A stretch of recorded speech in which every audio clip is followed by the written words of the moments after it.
Hello everyone, welcome back to our UGC NET English Literature Preparation series. So far, as you all know that we have come across the Unit 3, we have discussed the evolution of the English novel, how it started and from which century, from its rise in the 18th century with Defoe, Daniel Defoe, Samuel Richardson's Pamela, and Fielding.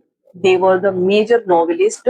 They leave their impact, and because of them, we are here reading and studying about the novels. So, through the golden ages, like we have the Age of Austen, Charles Dickens, George Eliot, Thomas Hardy, and up to the experiments of modernist and post-modernist writers like we have Virginia Woolf, James Joyce, Salman Rushdie, R.K. Narayan, and Mulk Raj Anand, the Indian writers we have, all of them have give us some most important work novels. So that we study, that we study in English literature. Okay. So in today's class, we are going to conclude the novel section, the summary, and set the stage for the next session where we will dive into the short stories part, and that would be our the final class for UGC NET English Literature Unit 3 Fiction. Okay. Unit 3 Fiction, that would be the last class in which we will discuss all the important short stories and highlights. So today's I have already discussed some of the important novels from the perspective of UGC NET English literature. There are many novels, but the few of them you can say are extremely important for exam perspective. So I have highlighted them in a summary form, including the minor and major characters, their highlights and techniques, themes, everything, and the critics who have already discussed, who has discussed something about the work or the writer, the novelist. Okay, so in this video, we will move we will move forward and discuss some of the most important novels. So stay tuned, do watch the video till end, and if any of you have any doubt, confusion, you can simply join the Telegram channel. And also, it's important for the PDFs and the notes or the question practice. So everybody is there. You can also join. You can also become the part of this journey. Do subscribe the channel, like the session, and the most important thing now, share to more and more students who are also preparing. And one thing, thank you for joining. Let's start the class. So before starting the class, let's discuss some of the highlights that what we have gone through till now. So 18th century, that was the rise of the novel period. We have seen the Pamela by Richardson, Daniel Defoe by Robinson Crusoe by Daniel Defoe, Tom Jones by Henry Fielding. Then we have entered into the 19th century, in which we have seen the realism, social realism, psychological depth, and with the writers who has experimented, Charles Dickens, Jane Austen, George Eliot, Thomas Hardy. Then we have moved into the 20th century where we have seen the stream of consciousness technique with symbolism, modernist experimentation. The writers we have James Joyce, Virginia Woolf, Joseph Conrad, and also in post-colonial verses we have seen Chinua Achebe, Salman Rushdie, Arundhati Roy, R.K. Narayan, and many more. Okay, so these were the things that you have to remember about the novel. So let's start the class. And today we will discuss about Henry Fielding. You know how important he is. 1 second, it always happens. Henry Fielding. So Henry Fielding, he was born around 1707, and the death here, here it is mentioned 1754, who was known as the father of the English novel because of his significant contribution to establish the novel in English literature. So he was the father of English novel for shaping the realistic tradition. Also, he was the contemporary, it's very important, of Samuel Richardson, but unlike Richardson's sentimental moralizing novel, Fielding's novels are comic epics in prose.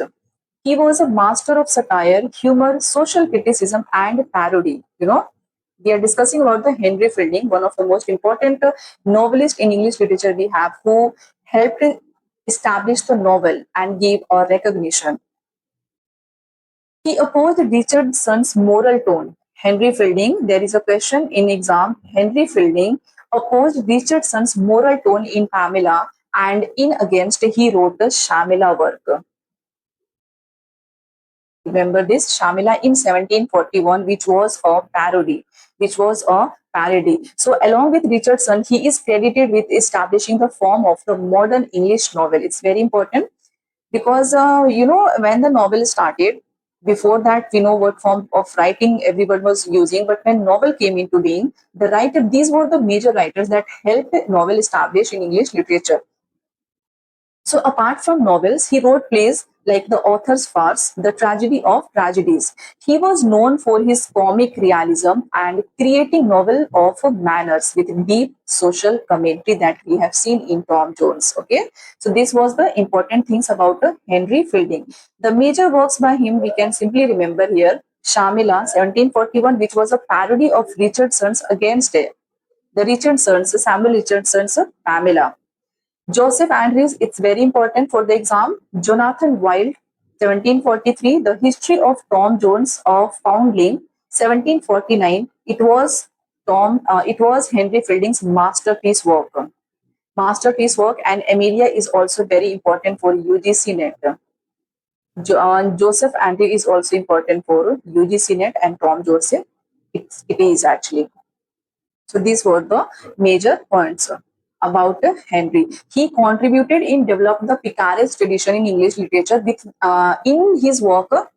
In all his work, Picaret's tradition in English literature, he used omniscient narration like irony and satire. He blended moral seriousness with humor. So that is why you can say that Fielding is often contrasted with Richardson's moral seriousness versus comic realism. So this is what it is here. You can say mentioned here that along with Richardson, his credit established the form of the modern English novel. That is okay, but the comic realism and for creating novel of manners with deep social commentary. So this is the important things about Henry Fielding's novel. You must not forget. Okay.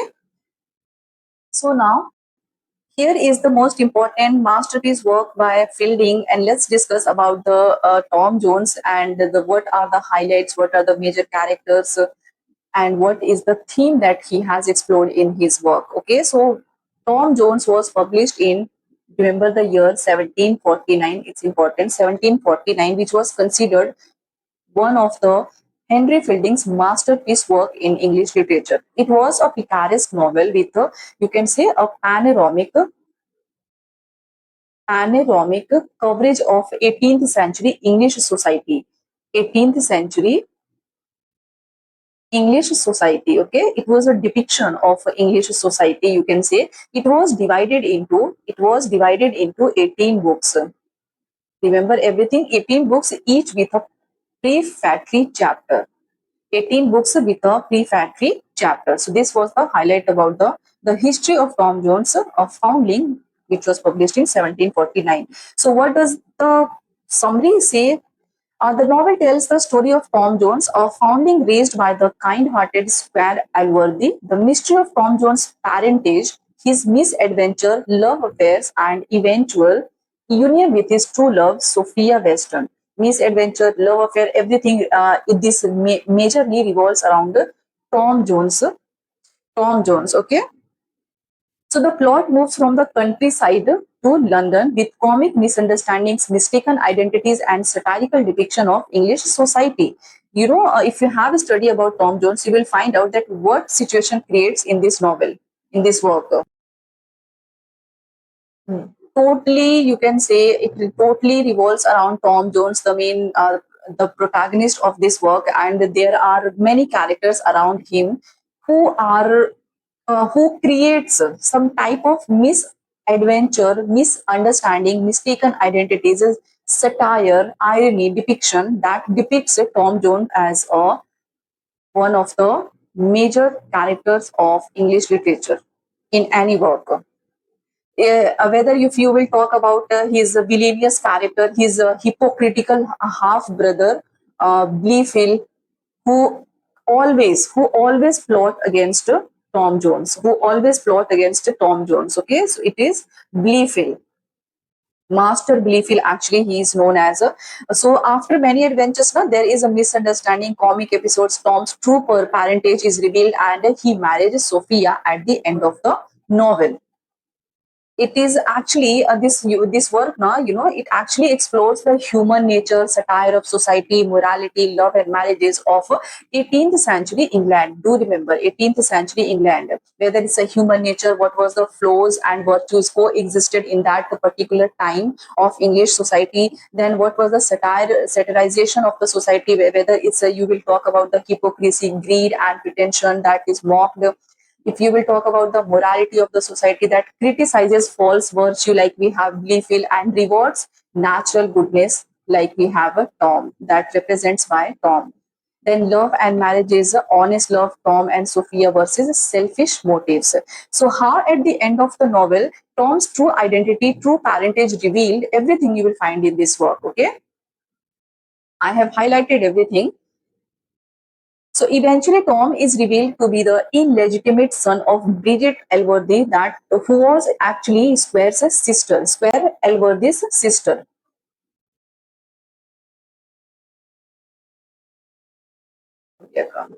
Who was actually Square Elworthy's sister and is acknowledged as Elworthy's heir. The novel is divided into 18 books, each beginning with an introductory essay by Fielding discussing themes such as we have morality, art of writing, and human nature of 18th century England. 18th century England. Okay, so this was the highlight. Now let's discuss about the major characters and the important character. We have Tom Jones, who was a foundling, generous, impulsive, sometimes you can say reckless, but morally good at heart. Sophia Weston, who played a love interest of Tom Jones. Tom truly loved Sophia, who was a beautiful, virtuous daughter of his neighbor. She has independent-minded Square Weston, daughter of a Square Weston, who was actually a neighbor. Okay. Then we have Square Elworthy, kind, moral, guardian of Tom, represents benevolence and fairness. Then we have Square Weston, Sophia's father, a boisterous country square, obsessed with hunting, comic, and rustic type of nature he hold. Then minor characters, if we will go, then the most important we have Bleafield, Tom's rival. It is actually who has hypocritic nature and always keep plotting against Tom's. Alworthy's nephew, he was hypocritical, scheming, contrast Tom's honesty. That means it was opposite what Tom actually holds the character nature.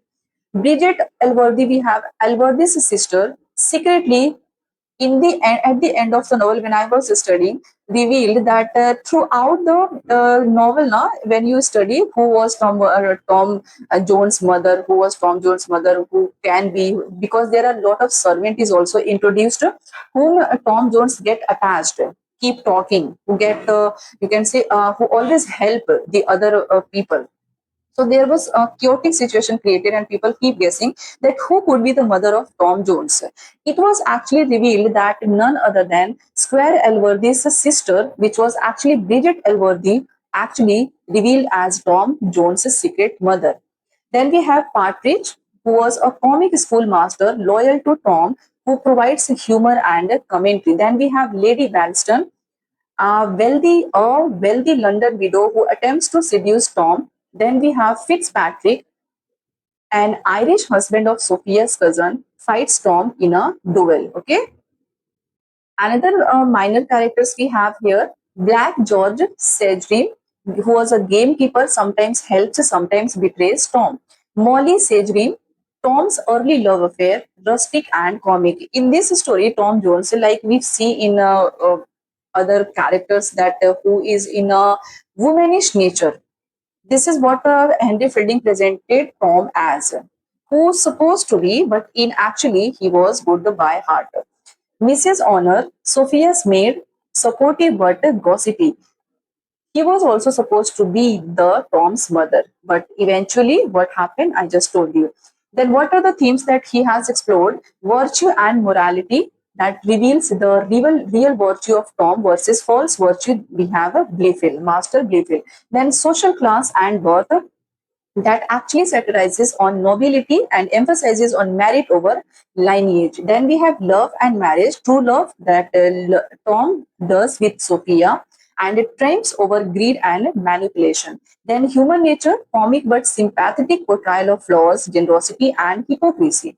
And fate versus free will. Fate versus free will. The destiny of Tom tied to both chance and moral choices. So these are the important themes of this work that you must not forget. Then what are the techniques that he has explored here? Comic epic in prose that Fielding himself described it so. Then we have omniscient narrator. Fielding often interrupts the narrative to comment on writing, morality of art, etc. Then satirical tone, the technique you will find in this work. Critics, hypocrisy, false virtue, and aristocratic pretensions. Use of digression that you will see prefatory essays in each book. How many books? 18 books. Realism, everyday life, humor, manners, and class struggle depicted vividly through the character of Tom Jones, and with the differentiation. In contrast, the master Gleefield both represents a different. Tom Jones being a square Alworthy who was rich, very wealthy, but still Tom Jones pretend that there is nothing. He keep roaming around like a rural areas person, rural areas boy, that he has nothing. He doesn't understand anything. That is why Master Bluefield keep plotting against Tom, because at the end, he wanted to be an alone heir of a square Alworthy. Now, there are some exam pointers that you must remember. To solve the chronology and matching questions, you must remember the publication year. How many books it has? 18. Subtitle, A Foundling, the work Tom Jones, A Foundling. Fielding defines the novel as a comic epic in prose. Fielding himself has depicted this, defined this. Sophia Western, modeled partly on Fielding's first wife, Charlotte Braddock.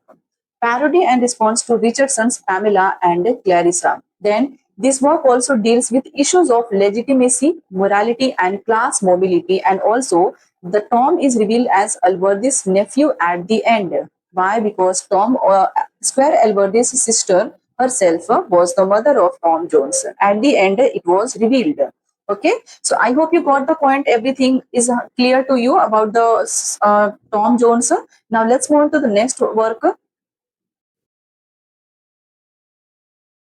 Now, another most important work we have, let's discuss the summary of this work, and that is we have Amelia, which was published in 1751. It is supposed to be the last novel after Tom Jones by Henry Fielding.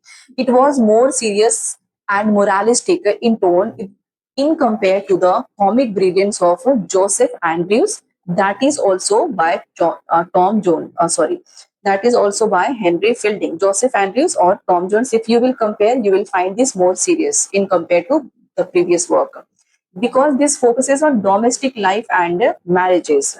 Domestic life and marriages. So you can simply remember this. So let's discuss. The novel follows Amelia Booth.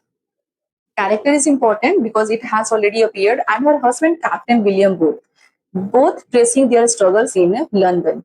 Booth is imprisoned for debt, and Amelia faces numerous trials, including poverty, illness, and the temptations that threaten her marriage. Okay, this is the thing.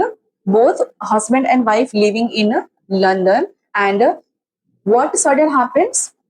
That both is an impulsive but good-hearted soldier. Amelia is a virtuous. Remember,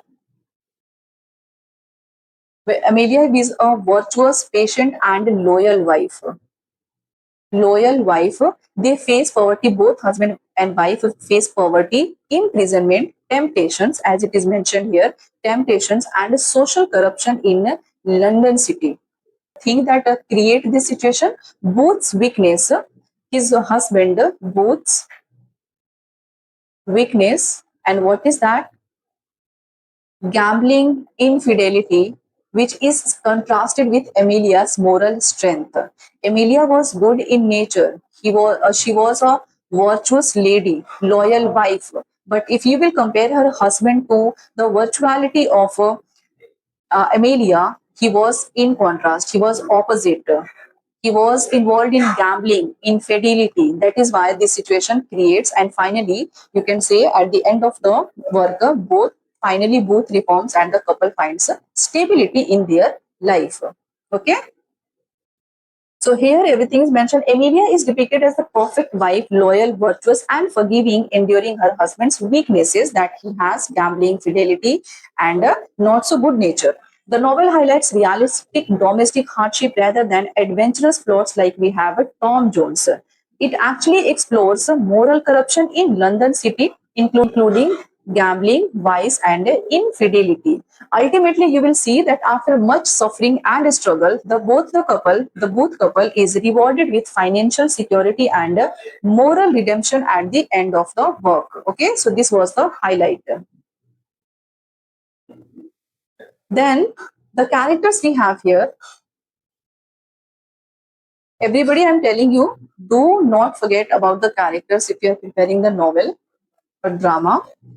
Amelia Booth, the protagonist, the heroine, were who has virtuous, forgiving symbol of patience type of nature. Then Captain William Booth, husband of Amelia, who was flawed but ultimately reformed at the end of the story, and they both compiled together. Dr. Harrison, a benevolent clergyman, moral guide, often representing Fielding's own views. Then we have Colonel James, a soldier who tries to seduce Amelia, representing vice and temptation. This is very important, do not forget. Then the minor characters we will see Miss Matthews, a woman from Booth's past who represents passion and temptation. Every character is important. Mrs. Ellison, who was Amelia's landlady, morally corrupt, but she encourages improper behavior.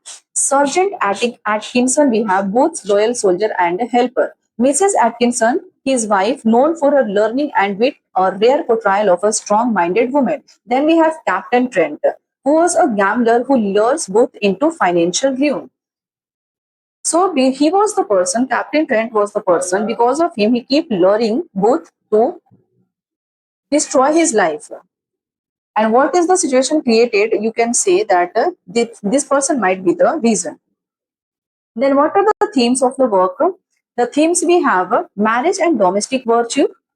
So that is why in compared the in just in the start of the video I told you that why it is a serious in tone in compared to the Joseph Andrews and Tom Jones, because it depicts the marriage problem, domestic virtues, domestic life, chaotic situation, the struggle of a couple in a married life. That is why it is more serious in tone. So, domestic virtue, that is the trials of married life, patience and loyalty and forgiveness. At the end, temptation and morality. Temptation and morality, the characters face gambling, seduction and infidelity, corruption of London society, gambling, debt, and social injustice. Then female virtue and patience. Amelia as the epitome of ideal womanhood.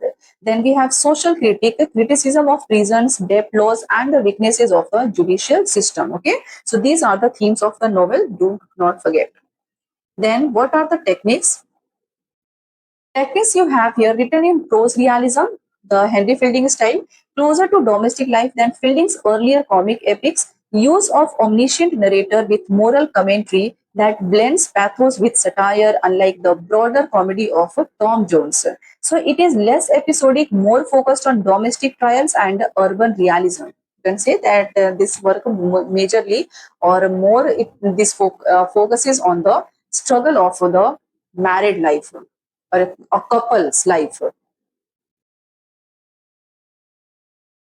It is seen as a domestic novel. Why? Because it is a precursor to late 19th century realist fiction. That is why it is important. It also shows Fielding's shift from broad social satire to family-centered morality. That is why it has been compared with his earlier work. And also, it was not as popular as Tom Jones, but it was admired for Emilia's virtuous and loyal character. You can simply compare this with Samuel Richardson's heroine that we have Pamela and Clarissa that both represents virtue. Okay. So everything, the exam pointers you have to remember the publication date. This was the last major novel by Henry Fielding. It was considered darker, more serious compared to Tom Jones and Joseph Andrews. Emilia Booth's character was a model of a female virtue. that reflects Fielding's concern with law, justice, and morality that was actually influenced by his career as a magistrate. The novel is partly autobiographical. You can say why, because it depicts Fielding's wife Charlotte Aron that is inspired by Emilia. The important thing that you have to remember that which novel by Henry Fielding depicts the struggles of debt-ridden couple in London, that is the Emilia. One line question. For one line question, memory based question, you can remember this. So this was the highlight of the Emilia. I hope you got the point. Now let's move on to the next novel. Now another writer we have here, Oliver Goldsmith. Oliver Goldsmith, he was an Irish novelist, a poet and playwright, best remembered for his prose simplicity and moral warmth. He was actually belongs to the age of Johnson that we have seen in the 18th century. He was known for his clear, simple, and moral tone, and also you can say sentimental outlook that he has represented and given us in all his work. He was a famous work, his famous works span, you can say, across poetry. You will do remember The Deserted Village, which is very, very important for the exam. The Deserted Village appears in the chronology questions. Do remember, okay? Chronology and matching questions. So, Deserted Village. And the drama you must remember, She Stoops to Conquer, very, very important. She Stoops to Conquer, and fiction, The Vicar of Wakefield. These are the three most important works by Oliver Goldsmith that he is majorly known for. Belongs to the age of Johnson. Now, let's see his notable works: The Citizen of the World, 1762, The Traveller, 1764. It is also important. I already appeared in the exam. The Vicar of Wakefield, 1766. The Deserted Village, the poem. She Stoops to Conquer, 1773, which is also very important for the exam. So these are the important highlights. Now let's see the summary of important works by him. And so here we have the important novel that you must not forget. The novel The Vicar of Wakefield, which was published in 1766 and one of the important works by Oliver Goldsmith. The novel follows the life of Dr. Charles Primrose, a virtuous and a kind-hearted vicar, whose family undergoes a series of misfortunes after losing his fortune. The family faces deceit, imprisonment, seduction, attempts, and disgrace. But ultimately, you will see now through perseverance, faith, and moral integrity, they are restored, and at the end it happens. So this work is actually narrated in the first person, and that we have the vicar himself, the character, the Dr. Charles Primrose. It is a sentimental novel, but with you will find humor and irony. The character that Oliver Goldsmith has represented here are simple and moral nature they represent. Okay, so you can say Oliver Goldsmith, basically the theme that he majorly explored in his work, virtue and morality, family and domestic life, religious faith, sentimentalism, and social satire. These are the themes that he has explored. Okay, and we will find in all his work. So in this book now, the story of Dr. Primrose, Dr. Charles Primrose, actually the vicar and his family, everything revolves around his family. What struggle, what attempt, what fortune they face, and eventually at the end of the story, what situation they arrived, whether it's a sadness or happiness, we will discover everything.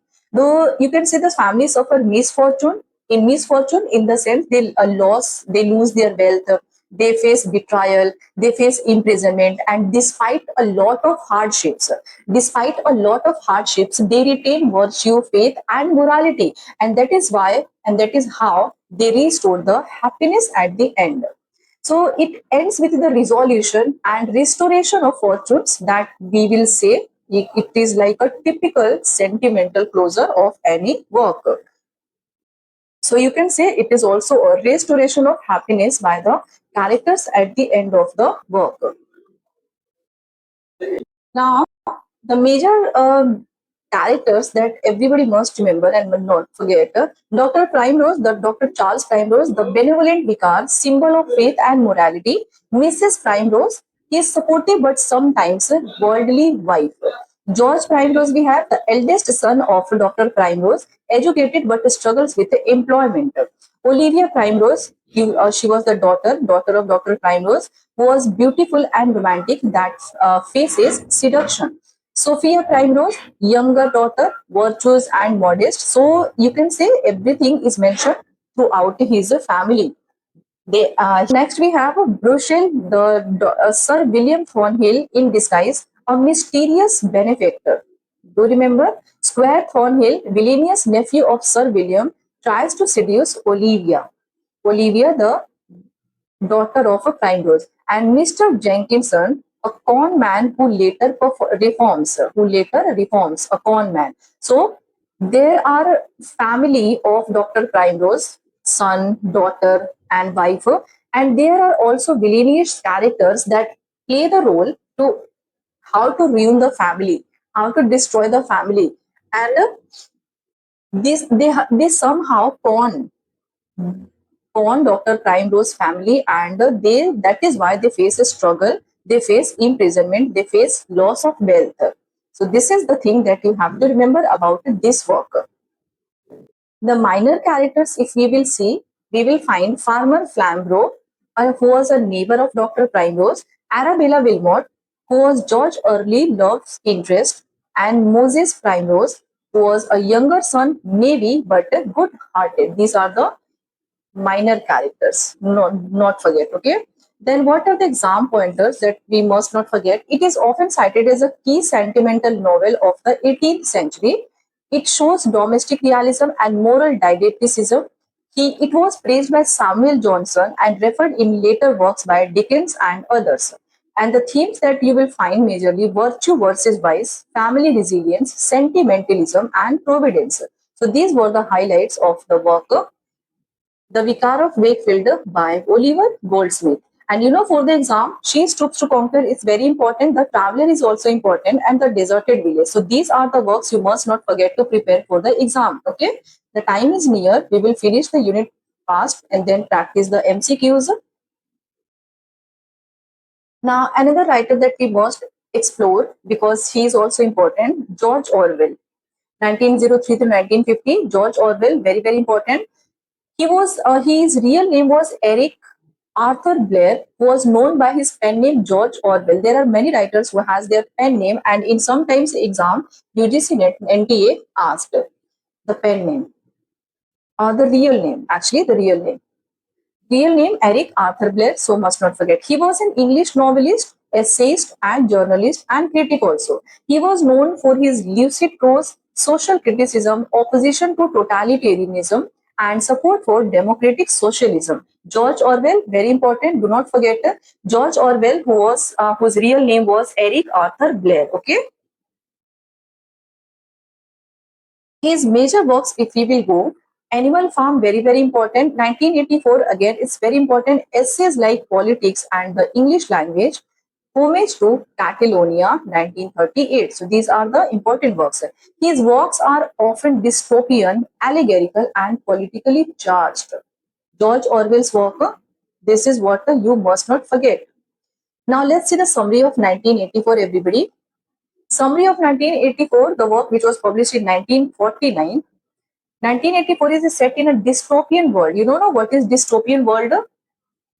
Novel, it is, it is the contrast of utopian, and utopian that represents an ideal society. And in compared to utopian novel, utopian world, dystopian is a dark, nightmarish society that filled with suffering, oppression, and injustice. So here it is mentioned that 1984 is set in dystopian world. Dystopian world, that means you will see here the dark, nightmarish society. You will see the suffering, you will see the oppression, you will see the injustice faced by the people or prevailing in the society. So dystopian world that was actually ruled by the party under the leadership of Big Brother. Big Brother, a figure symbolizing absolute control. The protagonist, Winston Smith, who walks in the ministry of truth, where history is constantly rewritten to suit party ideology, Winston secretly despises the party and begins a forbidden love affair with Julia, a fellow rebel. They attempt to resist the oppressive regime, but betrayal and surveillance are everywhere. So, this is what the dystopian world actually represents, that you will see in the loss of individual freedom also. You will face inequality, hopelessness, propaganda, manipulation, everything you will find in the dystopian world. Eventually, Winston is captured by the thought police, tortured and brainwashed until he surrenders his individuality and love, and finally confessing his loyalty to Big Brother. So this is what 1984 represents. That this novel is set in dystopian world, and there is a party under who rules under the leadership of the name you have a Big Brother. Big Brother, and the main character, do remember Winston Smith, who works under the Ministry of the Truth, and eventually what he faces, there are a lot of hardships that he faces in this work. And at the end, he surrenders his individuality. He surrenders his freedom to prove, to show his trust, his loyalty to Big Brother. What are the highlights of this work? Dystopian fiction, the genre, political satire and science fiction. Style, plain, direct, allegorical, dark and ironic tone. Technique, you will find here dystopian narrative, symbolism, that you will see Big Brother and telescreens. So, and the publication date, must not forget to solve the chronology questions. What are the themes of the work? Totalitarianism and oppression, the one we will see in the dystopian world, surveillance and loss of privacy, manipulation of language as a tool of control, individual versus state, betrayal and loyalty, and the fragility of a truth. So these are the themes. Now, the characters we have here, the characters Winston Smith, the protagonist who represents individual thought and rebellion, the leadership, the people who keep torturing, who faces so this is what Winston Smith go through. Julia, we have Winston's lover that represents personal rebellion through passion and instinct. O'Brien, we have high-ranking party member who manipulates Winston and Julia, symbol of party's cruelty. Big Brother, whose symbol of omnipresent surveillance and authoritarian power. Mr. Charrington, seemingly kind old shopkeeper, revealed as a thought police agent. Thought police agent. So do not forget Winston Smith, Julia O'Brien, Big Brother, and Mr. Charrington. And the thing that you have to remember, O'Brien, what represented by him? It is a cruelty, symbol of party's cruelty, that is actually represented by O'Brien. Minor character, Parsons, Syme, Catherine, who was Winston's wife. Then exam pointers, for the exam perspective, you have to remember it was published in 1949, okay? And based in or set in the dystopian world, it is a dystopian novel. This introduces the concept of Big Brother, Newspeak, and the Thought Police. It critiques totalitarian regimes, particularly Stalinist Russia. Companion piece to Orwell's Animal Farm, 1945, and the symbolic ending, Winston's final betrayal and acceptance of Big Brother, losing his individuality, how he accepts the power of Big Brother. This is what the work of 1984 is. Now, another most important writer, novelist we have here, Virginia Woolf. Virginia Woolf, you all know how important she is. So, Virginia Woolf, who was born in 1882 to in 1944, the death year, a central figure of the Bloomsbury Group, is considered one of the most important modernist writers who uses the extreme extensively stream of consciousness technique. Then he wrote many important works. The one we have a room of one's own, in which he has shared what thought a woman should go through. She pioneered the stream of consciousness narration and deeply explored themes of time, consciousness, gender, and society. The major works by her you will find To the Lighthouse, very important. Orlando, again, it's important. A Room of One's Own, and The Waves, very, very important. All these works by her, all these works appear in Matchology questions. Okay. Naturology questions. Now we will see the summary of Mrs. Dalloway, which is very, very important. Everything related to this work now very important. So Mrs. Dalloway, that is actually set in post World War First London. The novel follows Clarissa Dalloway. A protagonist is the character who was a high society woman. During a single day, as she prepares for a party, Clarissa reflects on her past, particularly her youthful relationship with Sally Seton and her rejection of Peter Welch. Okay, this work actually follows a single day in the life of Clarissa Dalloway. Single life of Clarissa Dalloway, and in that single day, what happens, you will see. Single day of Clarissa Dalloway, a high society woman in post World War First London that was actually preparing for a party. And then what happens? Meanwhile, here Septimus Warren Smith, a war veteran suffering from shell shock, that is, who grapples with despair and eventually commits suicide. Their lives never intersect, but Septimus' death resonates with Clarissa, making her confront themes of mortality and value of life. So this one day in which she faced and she saw saw a person who commits suicide due to something, and the incident that Clarissa faced in that single day, what was the impact we see in her life, and what it teaches her to how life is important. That is what the Mrs. Dalloway is all about. The novel here ends with Clarissa's hosting her party where all threads of memory, identity, and time converge. Okay, so you can say what she has been through, the time and memory. You will find the Big Ben as a symbol of passing time, war, and trauma. That you see Septimus Warren Smith, a war veteran, represents a psychological impact of World War First.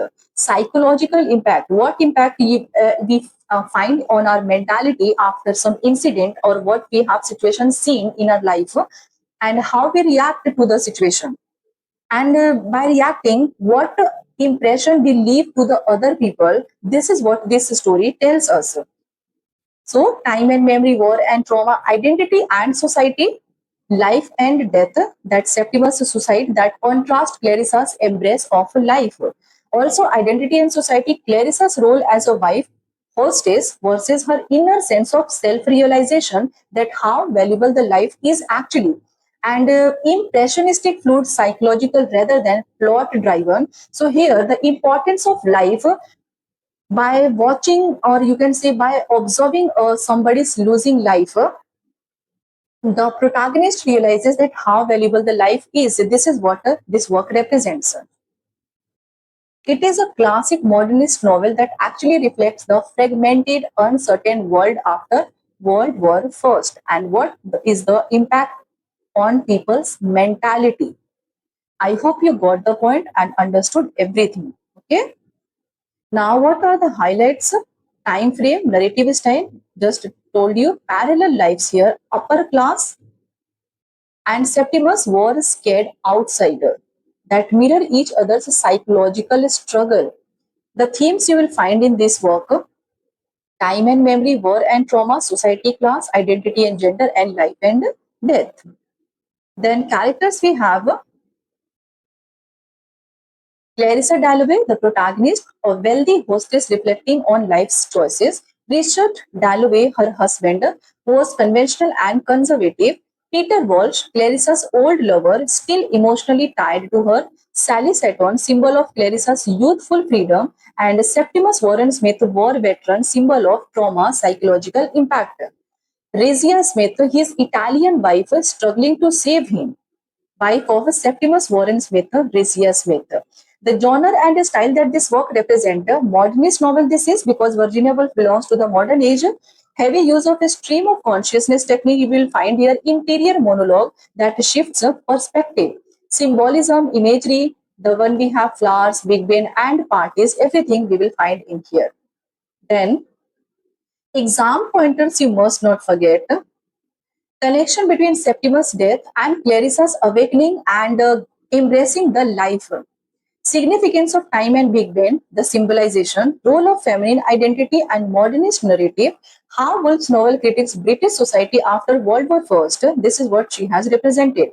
Now, the comparative notes that you must not forget for the exam, if you are preparing especially for the UG Senate English Literature, with James Joyce Ulysses, both use a stream of consciousness technique. We all know in a single day structure how Clarissa's life turned and what she observed. But here, Joyce is a denser, Woolf is moral in lyrical. So this was the comparison we can find in the exam. With E.M. Foster's, if you will compare this work, Mrs. Dalloway, of Passage to India, which was actually representing the British colonialization. So it was Foster's critics empire externally, Woolf critics it internally through class and gender. So Passage to India, external, and Woolf's internal. With George Eliot, if you will compare, Middlemarch. So Eliot's realism versus Woolf's modernism both portray women navigating societal roles. Okay. Now, what critics has said, Harold Bloom called Mrs. Dalloway Woolf's greatest novel for its exploration of consciousness technique. Harold Bloom, very, very important. And Ellen Sholter, the writer of Gynocriticism, highlighted Woolf focuses on the feminine experience of modernity. So these are the important things that I have added so that you must not get set, so that you can most prepare for your exam very well. So this was the major thing that you must not forget about Mrs. Dalloway and Virginia Woolf. Remember everything, Mrs. Dalloway, 1925, To the Lighthouse 1927, Orlando 1928, and A Room of Words on 1929, which was an essay.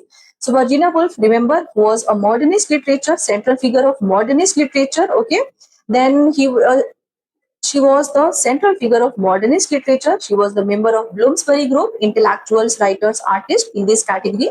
She has been famous for her stream of consciousness narrative style technique, and also she explored inner psychology, time, memory, and women's identity. And we have just seen in the work Mrs. Dalloway. Okay, so these are the important novels.